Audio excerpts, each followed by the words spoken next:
Hello, this is Chad Wilson. I'm at 161 Powersports in Grand Prairie, Texas.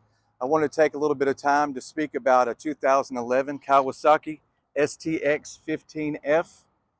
And I wanted to start about some of the enhancements, improvements on this vehicle. And we can talk about first.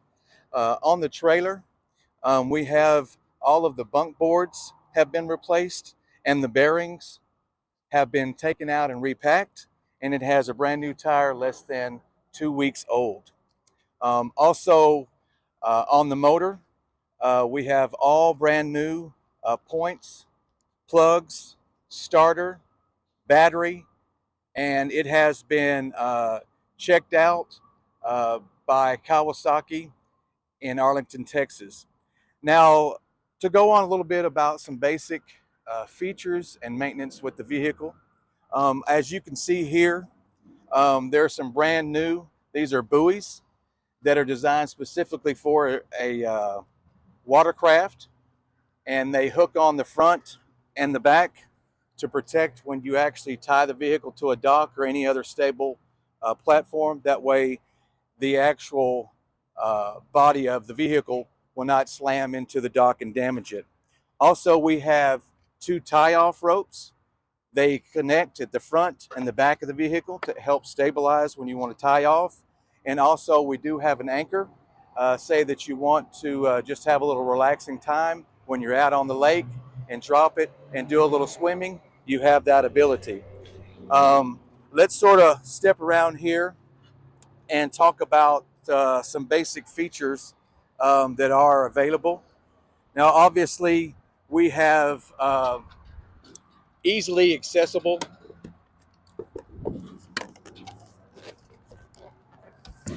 toolbox fire extinguisher here.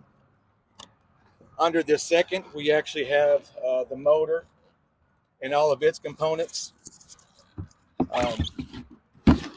Underneath this console here, we actually have the battery and the starter. I would advise at the end of every season, take the battery out and put it on a trickle charger. It would definitely save the life of your battery and save you a lot of money. I've learned through experience. We'll connect this back. Another area of storage here is this top compartment. It is a good place to house your kill switch, which you must have in place to start the vehicle. It's to protect you, very similar to a four-wheeler or anything of that nature. If you fall off, it will kill the vehicle. That way you won't get run over and it won't run away. Other good place for these things is obviously insurance, and trader title is required by the state of Texas to be legal. Needs to be in here at all times, and good place to keep your key. Obviously, it is not a standard key. It's a magnetic key. It just slips on, turns to on, turns to off. Always a key note that's very important is to make sure when you load the vehicle, get into the habit of always changing to that and turning it off. That way you will not have a dead battery the next time you get into your jet ski. Another feature here, this is our forward and reverse control.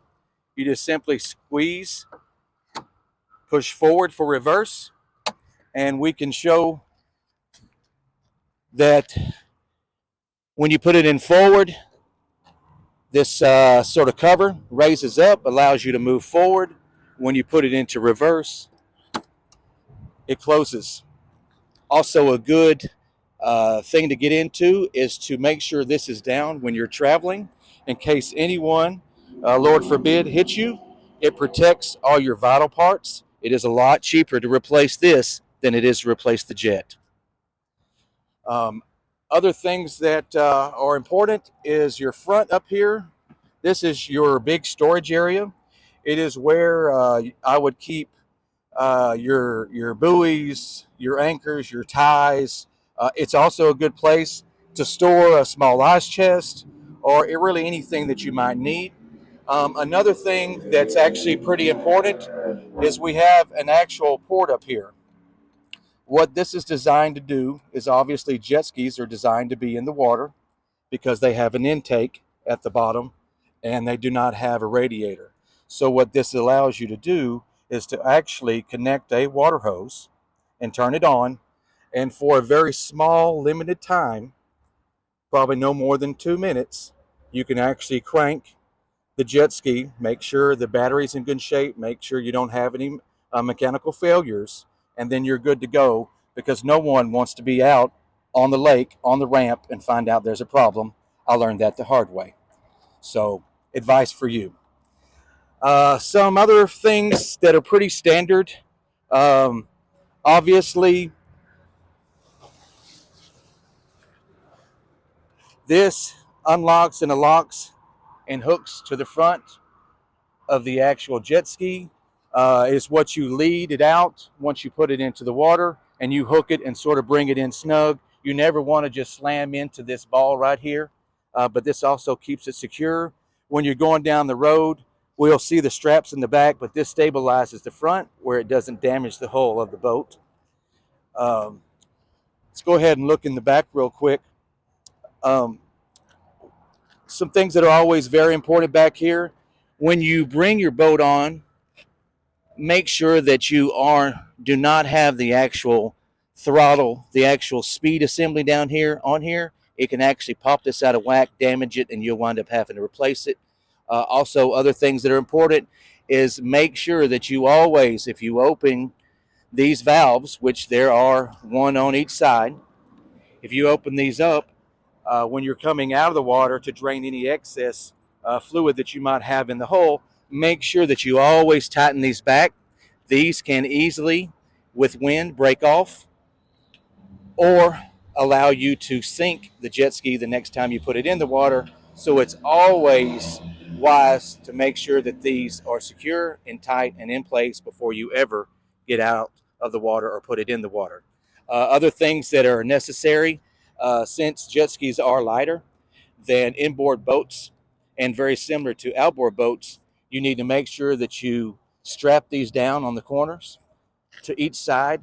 It keeps the base of the jet ski from bouncing and slamming up and down into the bunk boards, which could break the boards and damage the intake, which is an expensive fix.